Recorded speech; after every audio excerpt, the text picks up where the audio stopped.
Satu hal yang kita bisa pastikan bahwa Wahyu tidak menerangkan ada uang berasal dari Mas Hasto. Itu yang pokok. Kemudian yang kedua, meskipun Wahyu diperiksa untuk obstruction of justice, yang sayangnya tidak ditanya oleh JPU tadi, tapi ternyata dia juga nggak tahu menau tentang apa yang dilakukan oleh Pak Hasto terkait dengan obstruction of justice. Kita nggak tahu ya, kalau saya terus terang saya nggak mengerti mengapa mereka jadikan dan paksakan sangkaan dan dakwaan obstruction of justice, bahkan ini menjadi dakwaan pertama. Ya. Artinya kan inti dari dakwaan ini adalah ini. Gitu. Tetapi justru kenapa terhadap saksi-saksi yang pernah ditanya oleh penyidik, ya, tetapi kok mereka tidak tanya? Nah, apakah ini memang hanya akan menjadi bagian dari keterangan yang akan disampaikan oleh penyidik KPK. Ya. Kalau ini yang mereka lakukan, justru ini menurut hemat kami, ini yang mereka mencoba melakukan perubahan terhadap hukum acara kita tanpa melalui proses hukum. Ya. Dalam arti bahwa melalui proses perundang-undangan, perubahan perundang-undangan. Ini akan merusak seluruh sistem. Ya, ini yang kita sesalkan. Jadi saya kira sekali lagi kalau menurut hemat saya, yang patut kita cermati lagi, seharusnya hal semacam ini tidak dilakukan, apalagi kalau ini untuk kepentingan pihak-pihak tertentu. Ya, saya kira itu yang pokok yang bisa saya sampaikan, nanti akan diteruskan oleh kawan-kawan yang lain. Terima kasih. Saya teruskan sebentar ya. Jadi tadi Ibu Bapak sudah didengar bahwa perkara ini perkara yang sama. Perkara yang dilakukan penyidikannya oleh KPK. Kapan? 2019. Di dalam penyidikan sudah ada yang namanya terdakwanya 3. Saiful Bahri, Pak Wahyu Setiawan yang hari ini jadi saksi, dan Agustiani Tio. Putusannya sudah inkrah. Saya tanya tadi, Bapak sudah diperiksa, sudah? Sudah didakwa, sudah? Sudah diputus perkaranya, sudah? Sudah inkrah, sudah? Dan terbukti menerima suap. Berapa jumlahnya? 19.000 dolar Singapura, setara 200 juta. Benar. Dalam persidangan itu, duit dari siapa? Duit dikasih oleh Agustiani Tio. Dari mana duitnya? Dari Saiful Bahri. Di dalam putusan sudah diperiksa 12 orang saksi yang akan juga hadir di sini nanti. Pengadilan Tindak Pidana Tipikor pada Pengadilan Negeri Jakarta Pusat sudah berkesimpulan uangnya dari Harun Masiku. Ya, saya ulang. Pengadilan Tindak Pidana Tipikor pada Pengadilan Negeri Jakarta Pusat ini juga gedungnya sudah berkesimpulan uang suapnya berasal dari Harun Masiku. Jangan main-main ini. Marwah pengadilan ini. Apa bisa diubah lagi nanti? Oh bukan, dari Donald Trump duitnya. Hah? Pengadilan Negeri Jakarta Pusat sudah membuat kesimpulan uang yang diterima oleh Wahyu Setiawan, ya, diberikan oleh Agustiani Tio, yang diberikan oleh Saiful Bahri, sumbernya dari Harun Masiku. Ini pengadilannya. Ya. Ini pengadilannya. Gak boleh kita main-main. Ya. Mudah-mudahan sekali lagi ya kami sepenuh-penuhnya melakukan pembelaan. Ya. Sekuat-kuatnya melakukan pembelaan, mohon majelis hakim bisa imparsial. Ya, supaya kalau memang ini harus bebas, jangan ragu bebaskan. Ya. Amin. Nah, itu aja. Amin. Ya. Oke. Jadi tadi sudah ditegaskan ya, tadi Bang Magdir yang bertanya secara langsung terkait dengan konfirmasi tentang sumber dana. Itu sudah clear tadi, sudah ditegaskan juga oleh Bung Patra.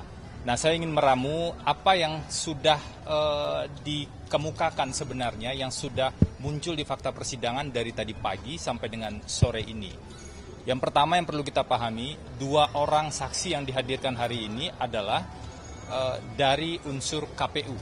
Nah, saksi-saksi yang dihadirkan pada persidangan perdana pasti adalah saksi-saksi penting. Dan kita sudah dengar tadi keterangan para saksi tersebut. Kami mencatat ada 4 poin yang muncul dari keterangan saksi tadi yang terkonfirmasi. Pertama, ada pengajuan judicial review ke Mahkamah Agung yang sudah diputus oleh Mahkamah Agung. Putusannya putusan nomor 57. Ada putusan judicial review di Mahkamah Agung. Judicial review terhadap apa? Terhadap peraturan KPU. Terkait apa? Terkait dengan kalau ada situasi calon anggota legislatif yang meninggal dunia sebelum dinyatakan terpilih. Jadi perlu diingat ya secara hati-hati, Pak Nazarudin Kimas itu meninggal dunia sebelum pemungutan suara terjadi. Nah, itu bunyi di putusan tersebut. Lalu bagaimana pandangan Mahkamah Agung sebagai sebuah pandangan dan sikap hukum yang sah di Republik ini, di hukum kita di Indonesia? Mahkamah Agung mengatakan kalau ada calon anggota legislatif yang sudah meninggal dunia kemudian mendapatkan suara, maka suaranya itu dihitung tetap sah dan suaranya itu dihitung sebagai suara partai dan partai punya hak untuk mengalihkan suara tersebut. Partai punya hak untuk mengalihkan suara calon yang sudah meninggal tersebut. Poin inilah yang tidak dilaksanakan oleh KPU. KPU justru terkesan mengesampingkan putusan Mahkamah Agung. Lalu apa yang dilakukan oleh PDIP? Nah, ini isu keduanya. Yang dilakukan oleh PDIP, posisi Pak Hasto adalah sebagai sekjen di sana. Yang dilakukan oleh PDIP adalah memperjuangkan hak kadernya, memperjuangkan sikap partai politiknya. Berdasarkan apa? Berdasarkan putusan Mahkamah Agung nomor 57. Karena itu kalau kita simak secara hati-hati, ada 2 surat yang diajukan oleh PDIP terkait dengan hal ini. Pertama, surat terkait dengan agar KPU melaksanakan putusan Mahkamah Agung. Yang kedua, surat terkait dengan agar KPU melaksanakan fatwa Mahkamah Agung. Jadi perihal surat itu kalau kita perhatikan tadi dari bukti yang ditayangkan itu, perihal surat itu bukan untuk mengangkat Harun Masiku, bukan. Tapi untuk melaksanakan putusan Mahkamah Agung dan melaksanakan fatwa Mahkamah Agung.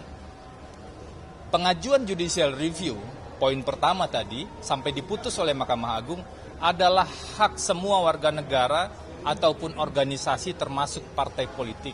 Itu dijamin oleh konstitusi. Mahkamah Agung punya wewenang untuk itu. Yang kedua, surat dari PDIP sebagai partai politik, tadi saksi juga mengatakan partai lain juga menyurati kalau ada kondisi-kondisi yang sama. Artinya itu bukanlah sebuah perbuatan melawan hukum. Ketika ada surat dari partai, siapapun yang tanda tangan tadi kebetulan disebutkan adalah Pak Hasto sebagai sekjen, itu adalah perbuatan yang sah, boleh, tidak melanggar hukum ketika PDIP kemudian menyurati KPU untuk meminta agar putusan Mahkamah Agung tersebut dilaksanakan, agar fatwa Mahkamah Agung itu dilaksanakan.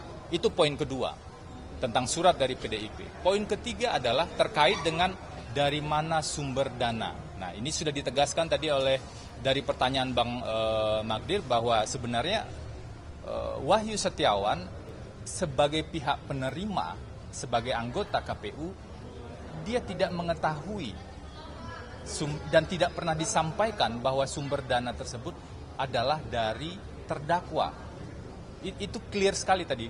Di pertanyaan Bang Magdir saya ingat ada setidaknya 5 kali untuk memastikan hal tersebut. Tentu yang bisa dijadikan keterangan saksi adalah apa yang betul-betul saksi lihat dan saksi dengar secara faktual. Bukan asumsi, bukan pendapat. Nah, inilah yang ingin saya katakan, ada poin keempat yang kita lihat secara terang benderang tadi. Ada asumsi, ada pendapat-pendapat yang dicampur adukan dengan fakta-fakta yang ada. Dan seharusnya tentu saja hal tersebut dikesampingkan. Jadi dari pagi sampai sore ini ada 4 poin utama tersebut yang kami identifikasi, dan proses kan masih berjalan ya setelah istirahat sore ini. Kami berharap kebenaran demi kebenaran akan terungkap. Salah satu persoalan dalam perkara ini menurut kami adalah selain pencampuran antara fakta dengan asumsi tadi, persoalan lain yang juga mendasar adalah mencampur adukan antara proses pertama dan kedua tadi, judicial review dan juga putusan surat PDIP ke KPU sebagai sebuah tindakan yang sah, dicampur adukan dengan peristiwa pemberian uang dan penerimaan uang oleh anggota KPU. Ini yang tampaknya berupaya dicampur adukan, padahal ini adalah dua hal yang terpisah, terkonfirmasi dari sidang dari pagi sampai dengan sore ini. Jadi mungkin itu dulu yang bisa kami update 4 poin tadi. Setelah ini akankah diusut terkait dengan perintangan penyidikannya atau masih membahas seputar SOP PAW dan juga dugaan suapnya? Nanti kita lihat ya, kan masih ada sesi bagi PH untuk bertanya dari mulai jam 4 nanti ya Bang ya. Dari mulai jam 4 kami akan dalami, kami akan kupas satu persatu faktanya. Kita semua pasti menginginkan seseorang yang dituduh itu betul-betul dia dibuktikan secara meyakinkan. Bukan dibuktikan dengan cara misalnya menyambung-nyambungkan antara hal-hal yang mungkin tidak terkait atau antara fakta dengan opini, antara fakta dengan asumsi. Tadi Pak Wahyu sendiri mengatakan ya itu pendapat saya, ya itu asumsi saya. Saksi tidak boleh berasumsi. Kecuali ahli, kalau ahli baru kita tanya pendapatnya, baru kita tanya pandangan sesuai dengan keahliannya. Jadi kami sangat berharap dan berterima kasih pada teman-teman semua untuk terus mengawal proses ini agar kebenaran material betul-betul terungkap. Oke, terima kasih ya teman-teman.